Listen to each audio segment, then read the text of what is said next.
It's a radical new program that teaches surgeons and residents to provide advanced medical care in austere environments, preparing them to face the harsh realities of disasters. Stryker, IMTS, and other private sponsors have teamed up with Special Forces veterans to teach these doctors how to take care of themselves and how to work well outside their professional box as they go into harm's way as volunteers to help others where all help has been wiped out. I'm Nina Bupasavan, and I was right there in the action. Imagine being dropped off in an unfamiliar place. Somewhat excited, a little bit scared about this whole thing. Who needs the saw? To begin a 3-day journey into the unknown.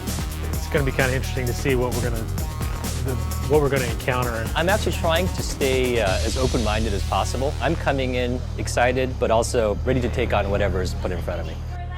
It's what this team of medical doctors and surgical residents had to do in Little Rock, Arkansas. I think the key is to not have a lot of preconceived notions of how things should run and what needs to happen, and be kind of open to the possibility that things will change spontaneously. Duct tape, anybody got any tape? This group is immersed in a disaster relief scenario, part of the first ever Direct Action Resource Center Austere Medical Program. Jason, you got the rear, right? Look, this is a medical relief team. We need to get out the way. Out the way. These are your people. Look, we got to go. Hey, we're here to help. It's an intense training course led by top doctors, surgeons, and U.S. Special Forces combat medics. This mock simulation is giving aspiring humanitarians hands-on experience to deal with the harsh realities of saving lives in danger zones. And I think it's always good to be prepared, especially when you have the training surgically to really help people in a matter of disaster relief or crisis, along with being better prepared to do some mission work. Backed by a prominent group of sponsors, this is the very first survival medical course of its kind, deliberately designed to keep students on their feet. Naval, nerve, artery, vein. I'd say it's about 110. They have a huge array of talent when it comes to specific skills such as in the medical field and surgery, but when they go downrange, things from which they're unfamiliar, such as cultural awareness, security, personal security, really some survival type skills, they haven't had experience in those, so we want to give them that skill so that when they are available to go downrange to help other folks, they are not a liability, but can quickly become an asset to their response teams.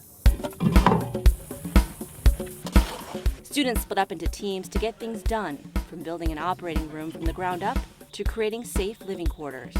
Actually coming here is just really amazing, the amount of variability there is, the amount of realism there is. I mean, it's hard not to feel like you're really in it. The weather's just hot and miserable enough to be part of it. The situation is quite desolate and minimal things, but I can't get over how it's all fitting together. Boil your sand and your rocks. Michael Hawk, founder of Spec Ops, a survival training company, and star of Discovery's Man, Woman, Wild, knows firsthand what it takes to live in harsh environments. And he hopes his lessons will make a helpful and lasting impact. To me, the importance of my participation in this program is because I've got a lot of time in war zones doing humanitarian and disaster relief, as well as working as a healthcare provider in these austere environments. And on top of that, my specialty is survival. So all those come together very nicely to get these people who are very smart people to think out of the box when they come from a very controlled world. So my job is to take the romance out and put the reality in and get them ready to do what they got to do. And while survival skills are vital to the course, saving lives is the heart of it. One of the key components for the Austere Medical Program is live tissue training. As you can see, it's taking place right here in this makeshift triage unit, where students are getting hands-on experience learning how to treat patients with limited resources and personnel under very challenging conditions. 1, 2, 3. It's amazing. The speed that the patient comes in is amazing. Like, I don't think without going through this, you would never imagine, like the number of patients that come in and what kind of injury they have. For 3 days and 3 nights, these students began a journey of a lifetime.